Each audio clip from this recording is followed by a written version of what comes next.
Masih di Sapa Indonesia malam bersama saya Friska Clarissa. Setelah sekian lama menanti, Prabowo Subianto dan Megawati Soekarno Putri kembali bertemu di hadapan publik. Apakah makna pertemuan ini? Hari lahir Pancasila tahun Presiden Prabowo Subianto memperlihatkan keakraban dengan Presiden kelima RI yang juga Ketua Umum PDI Perjuangan Megawati Soekarno Putri saat peringatan Hari Lahir Pancasila Senin lalu. Ini merupakan pertemuan perdana keduanya di hadapan publik setelah terakhir mereka bertemu di 2019. Awal April 2025, sebetulnya kedua tokoh sempat bertemu di kediaman Megawati, tetapi pertemuan berlangsung 4 mata kala itu. Dalam peringatan Hari Pancasila, Prabowo dan Megawati juga sempat saling melempar canda. Hal ini nampak sebelum upacara dimulai, saat Presiden Prabowo, Wakil Presiden Gibran, Presiden kelima RI Megawati Soekarno Putri, dan Wakil Presiden ke-6 RI Tri Sutrisno berkumpul bersama di ruang tunggu. Usai pertemuan kedua tokoh, Wakil Ketua DPR sekaligus Ketua Harian DPP Partai Gerindra Sufmi Dasko Ahmad sowan ke kediaman Ketua Umum PDI Perjuangan Megawati Soekarno Putri. Ia mengaku menyampaikan pesan Prabowo Subianto kepada Megawati. Dasko bilang Megawati juga menitipkan pesan balik ke Presiden Prabowo namun tak mengungkap isi pesannya. Ya, kami memang diutus menyampaikan beberapa hal dan pesan sudah disampaikan, dan kami juga membawa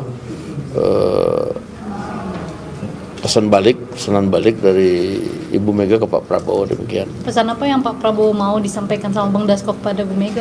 Pesan itu nggak boleh disampaikan dong di sini. Konfidensial ya berarti ya? Konfidensial. Keakraban Prabowo dan Megawati seolah menguatkan isu perombakan Kabinet Merah Putih. Namun, menurut Ketua DPP PDI Perjuangan Sukur Nababan, keakraban Prabowo dan Megawati tak terkait politik dagang sapi, diajak masuk kabinet atau tidak. Dari dulu kan memang akrab. Jadi hubungan Ibu Mega dengan Pak Prabowo itu kan ya ibarat kakak adik. Tentu saja program-program Pak Prabowo yang baik pasti kami akan dukung. Oke, pertanyaannya adalah apakah PDIP sudah diajak masuk kabinet? Ini bukan masalah dagang sapi diajak kabinet atau tidak diajak kabinet. Tetapi yang persoalannya adalah hubungan antara Ibu Mega dengan Pak Prabowo itu sangat bagus. Peringatan Hari Lahir Pancasila Senin lalu juga jadi momen pertemuan Megawati dan Wapres Gibran Rakabuming Raka. Menurut Presiden ke-7 RI Joko Widodo yang juga ayah Gibran, pertemuan singkat Prabowo Gibran dengan Megawati adalah hal biasa, namun bagus untuk saat ini. Biasa saja, bagus. Secara politis pesannya bagaimana, Pak? Ya biasa saja, bagus-bagus saja. Menurut pengamat politik Adi Prayitno, meski PDI Perjuangan di luar kekuasaan, tetapi mendukung program pemerintah Prabowo Gibran. Namun Adi mengingatkan agar PDIP tetap kritis pada kebijakan yang tak berpihak pada rakyat. Soal revisi Undang-Undang TNI, PDIP juga mendukung. Jadi kalau mau jujur, PDIP ini luarnya saja merah, tapi dalam itu coklat, warna Partai Gerindra. Itulah yang saya sebutkan, koalisi itu tidak harus diformalkan. Sekalipun misalnya Pak Prabowo Subianto dengan Megawati memiliki hubungan yang cukup baik, tapi tentu kita berharap kawan-kawan PDIP itu tidak menutup mata kalau memang ada kebijakan-kebijakan yang tidak pro rakyat, itu menimbulkan polemik, merugikan masyarakat secara umum, ya memang harus berjuara secara lantang. Lantas, apakah keakraban Prabowo dengan Megawati akan membawa PDI Perjuangan bergabung ke pemerintahan? Tim Liputan, Kompas TV. Apa makna keakraban Prabowo Subianto dengan Ketua Umum PDI Perjuangan Megawati Soekarno Putri? Terlebih, Ketua Harian DPP Gerindra Sufmi Dasko bilang Prabowo menitipkan pesan khusus ke Megawati. Kita bahas bersama Sekjen Partai Golkar Sarmuji, bergabung juga Sekjen Projo Handoko, dan Direktur Eksekutif Parameter Politik Indonesia Adi Praitno. Selamat malam, Mas Adi. Selamat malam, Bang Handoko, juga Pak Sarmuji. Maaf lahir batin, kayaknya udah pada makan gulai dan sate. Yang kurang nasi gorengnya Bu Mega, belum dicobain sama Pak Prabowo nih, belum kita lihat sampai hari ini. Nah, kalau Pak Sarmuji lihatnya, apa makna pertemuan Bu Mega dengan Pak Prabowo? Ini pertama kali di publik ya, meskipun sebelumnya sempat ada di Teguh Umar, tapi itu lebih ke private. Gimana Pak Sarmuji, Golkar menyambut ini? Ya, maknanya saya tidak bisa membaca makna yang lain selain bahwa persatuan Indonesia yang digagas oleh Pak Prabowo itu memang diimplementasikan sekurang-kurangnya dalam bentuk pertemuan-pertemuan dengan para tokoh termasuk dengan Ibu Megawati. Dan itu diawali pada saat hari lahir Pancasila. Memang momentumnya momentum yang pas, karena hampir selalu Ibu Megawati selalu hadir dalam peringatan hari lahir Pancasila 1 Juni.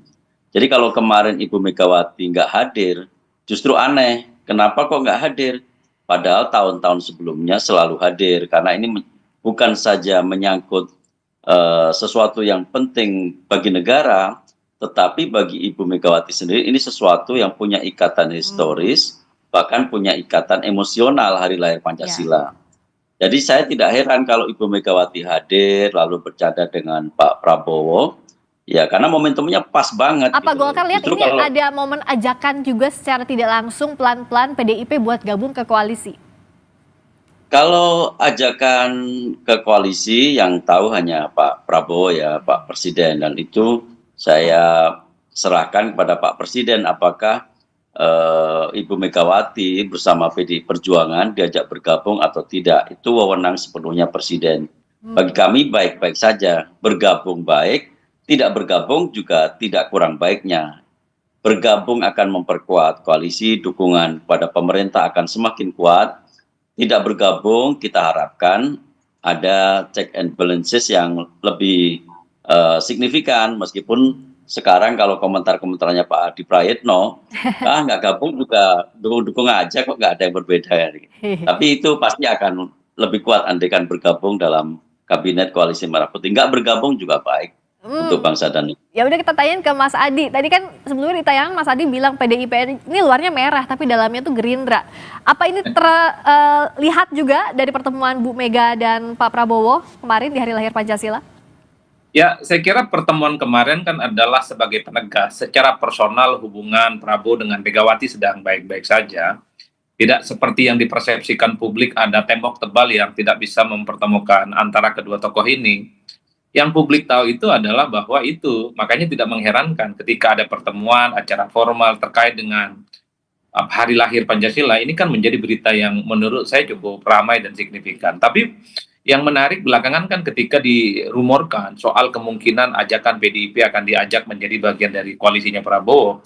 Bagi saya tidak ada sesuatu hal yang prinsip untuk mengajak PDIP dalam koalisi Prabowo, karena hampir bisa dipastikan partai-partai koalisi Prabowo itu 100% tegak lurus dan solid, dan nyaris tak ada satupun partai politik pendukung Prabowo itu yang resisten dan menjadi oposisi dari dalam. Agak beda ceritanya kalau koalisi Prabowo saat ini itu rapuh, partai-partainya bermanuver, tidak patuh pada koalisi, baru kemudian dalam konteks stabilitas perlu memasukkan PDIP. Nah yang kedua, kenapa saya merasa PDIP tidak perlu diajak dalam koalisi, bukan hanya untuk menjaga check and balances ya, karena secara praktek politik sebenarnya PDIP sudah mendukung penuh apa yang sudah dilakukan oleh Prabowo. Bisa kita cek satu persatu, semua kebijakan strategis PDIP juga mendukung secara total. Kenaikan PPN 12% PDIP tegak lurus, 100% mendukung. Kemudian terkait dengan program makan bergizi gratis yang begitu banyak misalnya dapat catatan kritis, PDIP juga mendukung. Revisi Undang-Undang TNI banyak protes, demonstrasi dari mahasiswa, justru PDIP paling depan memberikan dukungan politik. Itu artinya apa? Ya saya kira PDIP tidak perlu diajak dalam koalisi karena secara hakikat mereka sudah siap untuk bekerja sama. Kecuali nanti di kemudian hari, Friska, ya partai-partai koalisi yang ada di zamannya Pak Prabowo ini ya kemudian bermanuver, kemudian mereka itu resisten dan kemudian suka merongrong dari jalan, mungkin perlu mempertimbangkan PDIP sebagai partai yang kemudian dipersiapkan untuk menjadi bagian dalam koalisi. Jadi kalau selama solid di dalam sih ya nggak usah diajak juga PDIP, nggak apa-apa di luar pemerintahan gitu ya Mas Adi? Saya kira begitu, karena soliditas saat ini sudah hampir 85% tegak lurus dengan Prabowo. Dan yang ketiga bagi saya, Friska, ada yang disebut dengan the peril of stability, ada bahaya dari sebuah stabilitas. Kalau semua dirangkul dan semua diajak kerjasama, lalu siapa yang mau protes? Gak ada yang menjadi penyeimbang ya? Tidak ada penyimbang, dan itu yang kemudian kita khawatirkan dalam demokrasi yang sehat.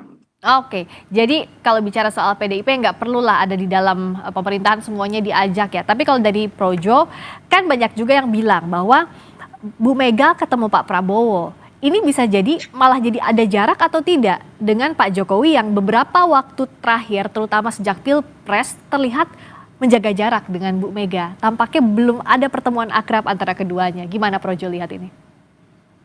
Dari Projo selalu yang pertama adalah bahwa apapun upaya yang dilakukan untuk namanya politik persatuan ya. Sekarang ini kan sudah waktunya memang semuanya bersatu gitu ya. Semuanya berpikir bagaimana membangun bangsa ini di tengah berbagai tantangan yang kita bisa lihat dengan jelas tidak mudah.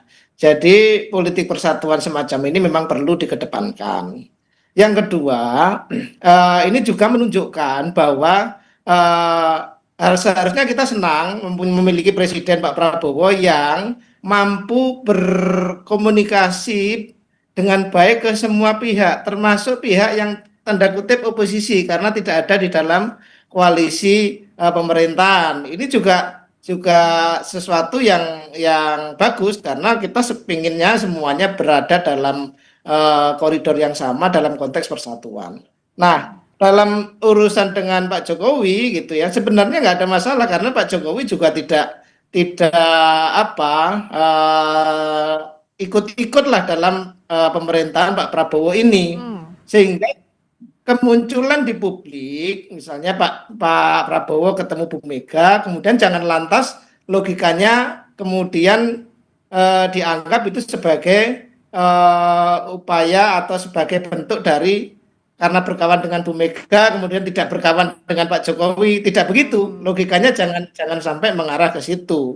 Nah, jadi ini bagus dalam konteks itu tadi membangun komunikasi politik, meskipun saya sangat setuju dengan apa yang disampaikan oleh Mas Adi Prayitno tadi, karena check and balances dalam demokrasi itu penting. Demi apa? Demi rakyat. Gitu. Ada balances itu kebutuhan rakyat kita, kebutuhan demokrasi, sehingga memang saya pikir tinggal bagaimana mengelola hubungan ini menjadi hubungan yang baik, semuanya berkontribusi dalam upaya memajukan bangsa. Jadi singkat cerita kalau Pak Prabowo ketemu Bu Mega bukan berarti Pak Jokowi renggang dengan Pak Prabowo gitu, Mas Andong? Iya, nggak perlu diartikan begitu karena Pak Prabowo memang mampu berkomunikasi dengan semua pihak dan ini bagus dalam konteks membangun persatuan Indonesia begitu. Ya, kalau Golkar lihatnya konteks persatuan Indonesia ini apa yang harus dimaknai secara konkretnya? Masyarakat tuh harus lihat apa sih dengan pertemuan Pak Prabowo dengan Bu Mega kalau tidak melulu soal kabinet, tidak melulu soal kursi? Ya, andaikan ada perbedaan politik antara Ibu Mega dan Pak Prabowo, andaikan Ibu Mega memilih tetap di luar kabinet dan Pak Prabowo memimpin koalisi Merah Putih, itu pertemuan dengan Ibu Megawati justru menunjukkan satu kedewasaan politik yang luar biasa.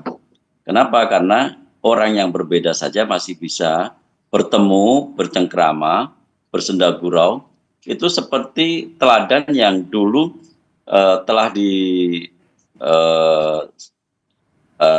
diterapkan oleh para pemimpin kita yang dahulu, seperti perbedaan yang mencolok sekali secara politik, secara ideologi antara Pak Karno dengan Pak Nasir, antara Bung Hatta dengan para pemimpin yang lain, tetapi tidak menghalangi mereka untuk tetap bersahabat, bercengkrama, dan tetap saja menjalin hubungan silaturahim yang bagus. Jadi andaikan pun ini Ibu Mega tetap dalam posisinya sekarang bersama PDI, tentu ini berita baik juga. Tetapi andaikan pun sebaliknya, itu juga bukan berita buruk. Nah, kalau Mas Adi lihatnya, mumpung ini kurban ya, saya arahkan ini berarti bukan sekadar politik dagang sapi ya. Jadi kita ketemu misalnya, tapi harus ada kursi kabinet yang dijanjikan. Nggak kayak gitu ya, pun nanti ada nasi goreng yang tersaji antara Bu Mega dan Pak Prabowo, bukan berarti itu narik-narik ke pemerintahan, Mas Adi.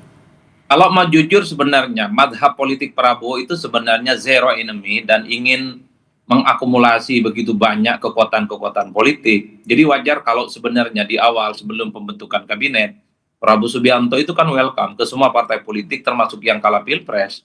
Nah, hanya PDIP yang kemudian terkesan tidak menunjukkan untuk menjadi bagian di dalamnya. Karena bagi Prabowo setelah Pilpres usai semuanya harus dirangkul. Jadi di situ sebenarnya, Priska. Nah, menurut saya terlampau sederhana dan terlampau sepele kalau pertemuan-pertemuan antar presiden dan mantan presiden dan presiden yang saat ini sedang berkuasa itu disimplifikasi hanya dengan urusan menteri, 1 menteri, 2 menteri. Bagi saya terlampau kecil, karena untuk urusan menteri cukup lewat telepon, lewat WA, atau kirim orang kepercayaan kan untuk bertemu satu sama yang lain. Bagi saya secara prinsip ya, apa yang dipertunjukkan pertemuan antara presiden dan mantan presiden semacam ini, kalau saya melihat perkembangannya adalah sebagai upaya untuk menjaga stabilitas politik, dan yang paling prinsip adalah untuk menjaga keseimbangan. Karena atau memang, Mas Adi, sorry saya potong, apakah ini jadi jembatan juga antara situasi tensi yang belum turun tampaknya antara Bu Mega dengan Pak Jokowi? Tadi kan kalau misalnya semangat yang merangkul, bisa jadi ke sana nggak Mas Adi? salah satunya bagi saya paling ujung itu adalah untuk menjaga keseimbangan politik. Dulu misalnya, ketika Prabowo Subianto sering menunjukkan pertemuan politiknya dengan Jokowi, itu kan menimbulkan kegaduhan dan resistensi. Seakan-akan ada upaya untuk menganaktirikan mantan-mantan presiden yang lain. Wajar kalau kemudian ketika belakangan Prabowo juga menunjukkan pertemuannya dengan Megawati, baik yang diekspos ataupun yang tidak diekspos, itu kan menunjukkan bahwa sejarah gestur politik kekuasaan hari ini itu bukan hanya dekat dengan Solo, tapi dekat juga dengan Teguh Umar, dekat juga dengan kubu Cikeas. Hal-hal yang semacam ini yang sepertinya di era pemerintahan Prabowo yang sudah memasuki 7 bulan, itu stabilitas dan keseimbangannya ingin dijaga. Sehingga kesan bahwa istana hanya dekat dengan Solo, secara perlahan itu ingin dieliminir. Meski secara prinsip harus kita akui ketika Prabowo dan Megawati ini dekat, bukan berarti dengan Solo renggang. Tidak sederhana itu juga. Tapi memang publik kita itu senang. Kalau Prabowo, Mega bertemu berarti Solo ini dikucilkan. Begitupun sebaliknya, kalau Prabowo dengan Jokowi sering bertemu berarti Teguh Umar, Cikeas ini dikucilkan. Pokoknya urusan ribut-meribut, publik kita ini suka, Friska. Tapi bagi saya, Prabowo itu paham betul bagaimana menjaga keseimbangan dengan mantan-mantan presiden terdahulu. Atau yang ditunggu kalau dari Mas Handoko, antara Istana, Solo, sama Teguh Umar bertemu? Ya kalau bisa, ya itu tadi kan konteksnya kan ini bagaimana bangsa ini bersatu. Ya kalau bisa ya semualah mantan presiden, ada Pak SBY semuanya, semuanya kan dirangkul begitu loh. Jadi saya pikir, maka saya setuju tadi konteksnya jangan ngelihat kalau misalnya saya berkawan dengan Pak Sarmuji, kalau saya dekat kemudian dianggap Mas Adi Prayitno tersisih, kan nggak begitu, ataupun sebaliknya. Itu yang ingin saya sampaikan dari awal. Dan saya yakin Pak Jokowi juga orang yang, bukan hanya Pak Jokowi, mereka semua ini mantan-mantan presiden kita ini kan sudah teruji betul kenegarawanannya. Mana yang ini urusannya konteksnya membangun bangsa ke depan, mana ini urusan kontes elektoral, itu pasti mereka juga sangat jago dalam menyikapinya gitu loh. Ya, jadi diharapkan urusan kebangsaan di atas soal politik praktis dan elektoral ya. Terima kasih Pak Sarmuji, terima kasih Mas Handoko, terima kasih Mas Adi Prayitno. Sampai ketemu lagi, maaf lahir batin, selamat malam. Ya, makasih Friska. Berikutnya saudara, kami kembali dengan sorotan lainnya. Greenpeace Indonesia mengkritik dampak